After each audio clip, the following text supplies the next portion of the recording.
Hi friends, Sarah and Brian here, and today we are taking a look at the brand new May 1st, 2021 R2-D2 18 plus Lego set from Star Wars. It's almost May the 4th, and we are here with a classic character from Star Wars. This is set number 75308. It has 2,314 pieces, and it is a fantastic set. Whether you are a true Star Wars fan and have seen every single movie that has come out for Star Wars, or if you are just kind of a sideline Star Wars fan like myself and just have a soft spot for R2-D2, this is a Lego set for pretty much everyone. Now, I know that it was extremely hard to get. We waited in line for 2 hours at our local Lego store in order to pick up one of 30 that they had available that morning. And it went out of stock super fast online at Lego Shop at Home. So, just so happy to have this. We do not have the 2012 R2-D2 model, but I'm hearing from those who do have the 2012 and those who also picked up the 2021 that they are so glad that they did, that there is enough difference. There is a lot of new great features about this R2-D2 that it absolutely makes it worth having both. Now, it's actually making me want to go back and get the older one so that I can compare them. And I'm sure that my husband will not have a problem with that either.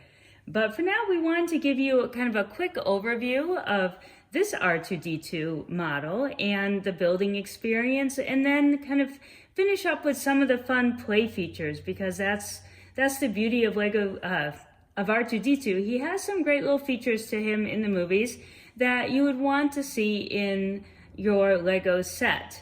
And then, of course, we have this awesome little, what would you call this, Brian? A little display stand that has this amazing printed 50th Lucasfilm limited brick, and that's going to absolutely be an awesome collector's piece right there. And of course, you get your little R2-D2 minifigure, and then the only sticker in this set is on this display, and it goes over some important information of R2-D2. So if you want to actually pause your video, you can read that, but I won't go over it right now. Let's get right into R2-D2 because he's really the jewel of this video. I think this is so fantastic. Like, I am in love with this guy. He's one of my favorite characters, and I am so excited to have him in our collection right now. He looks extremely well built and sleek with his smoother, rounded exterior, but it still has this lovely brick built look to him. And I love the gold hoses on his droidy feet. So I'm not a very technical Star Wars fan, but what I'm going to do now is I'm going to sort of interview my husband a little bit. He built this, and we actually did over a course of a couple live streams. So you're welcome to go back and watch those if you want to get an idea of how this droid looks from the inside out. And I will tell you, this is the droid we were looking for, and we found him. So, Brian, you had the experience of building R2-D2. How do you feel the build went for you? The build went pretty smoothly. The instructions are very good and thorough. It's listed as an 18 plus build, so it is targeted towards an older audience. That's somebody that's going to take the care to look at the detail and make sure they put this together correctly. Especially on the insides of R2, he is a Technic style frame, so there is a little bit more detail and some mechanics in this into getting that third leg to display and function properly. You definitely want to take the time and get that correct. Yeah, that looked like a kind of an intense build there in the first so many bags. There was, what are there, 13 total bags in the set? Yes, 13 total bags. And the first like six-ish?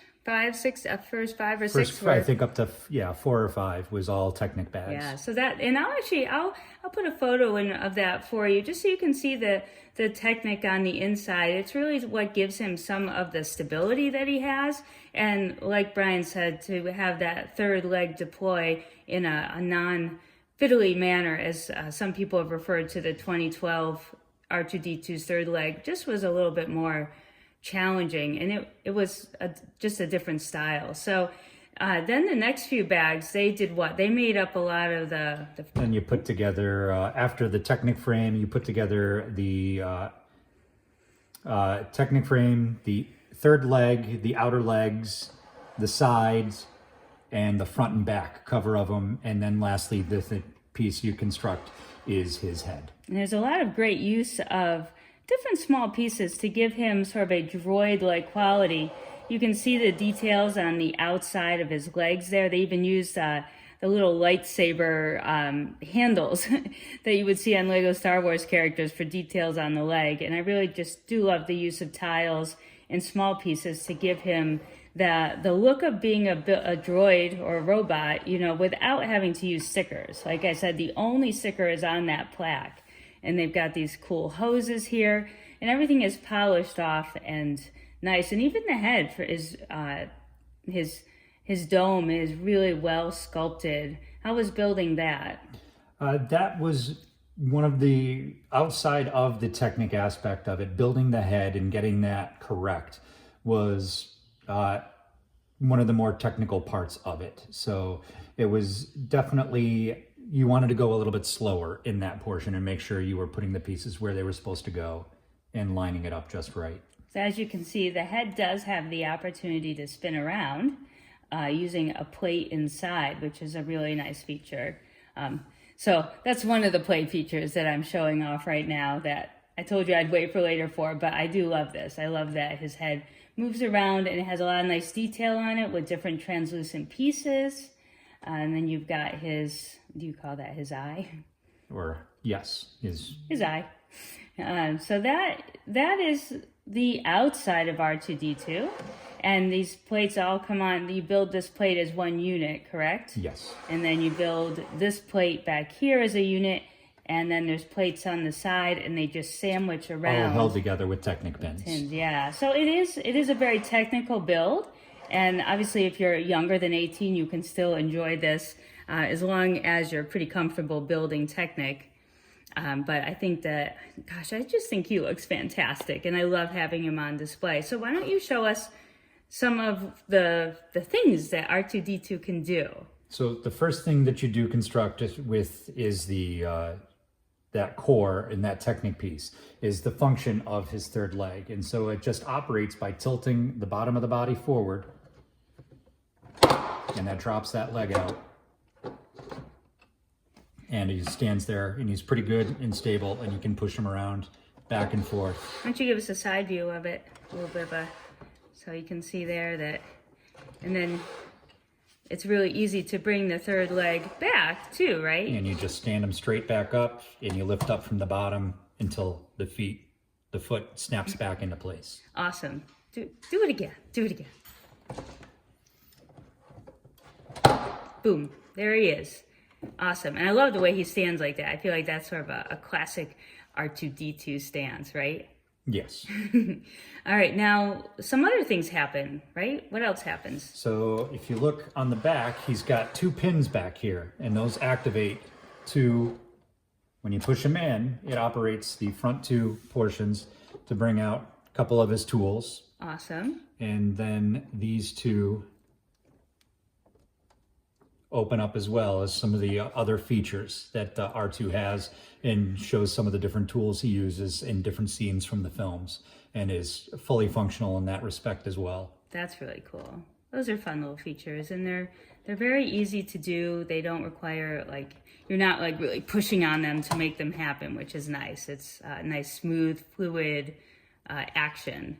And so as Sarah mentioned earlier, he has the full 360 rotation with the head, and there are two compartments that you can access. The first one in the front being here, so you can access and pull out Luke's lightsaber from Episode 6, or Return of the Jedi. There you can see it is a little tiny lightsaber. Unfortunately, it's not quite to... it's not to accurate scale. Not to accurate scale. So if I would give this R2-D2 a bit of a con, is I'd love to see this particular feature here with both the pop-out area and the lightsaber. I'd love to see a little bit more with this, maybe a bigger scale of this. and maybe an actual feature that would allow it to pop up with another pin like you saw in this area here, with another mechanism that could kind of pop it up and out of the top, because that's the one thing that it does not do.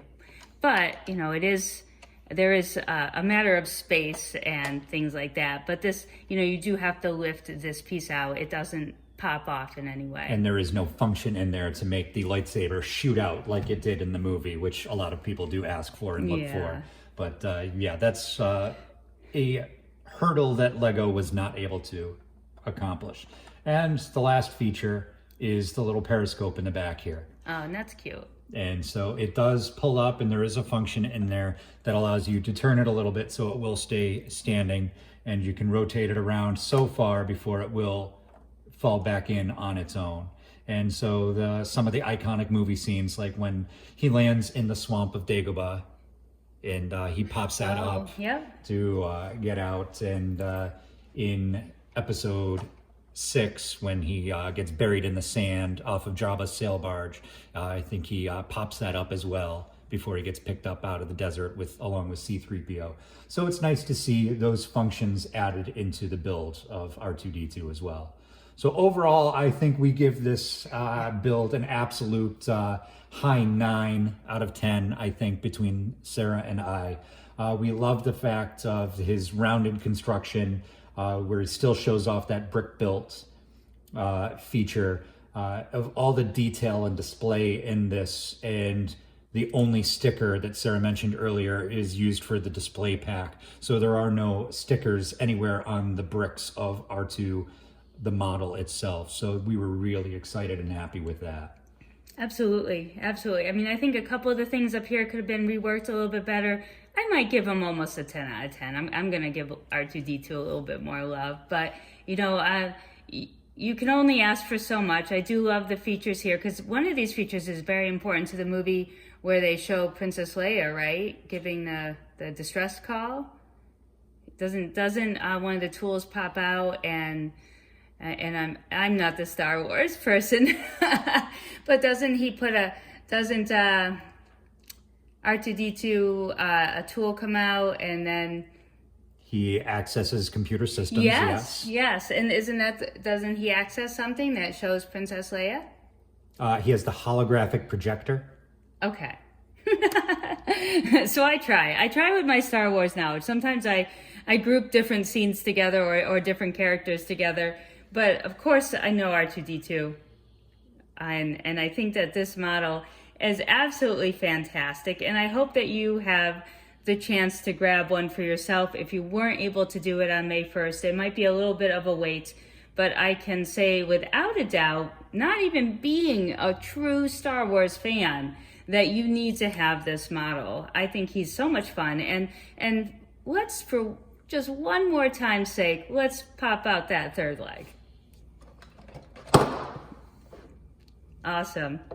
All right, guys, so I hope you enjoyed this review of R2-D2. Let us know your thoughts about R2-D2. Did you pick him up? Have you built him already? What do you think of this? If you have the 2012, did you buy this one? Would you buy this one? And if you have the 2012 and you built the current one, what do you think? Is this a good alternative, something a little different? We've got a few more sets for Star Wars to build and review for you. We've got all the helmets and the probe droid. So we're looking forward to getting those going, showing those to you. Make sure to check out our latest shopping haul for Star Wars. And we'll see you in the next video. Bye for now. Happy building. May the 4th be with you.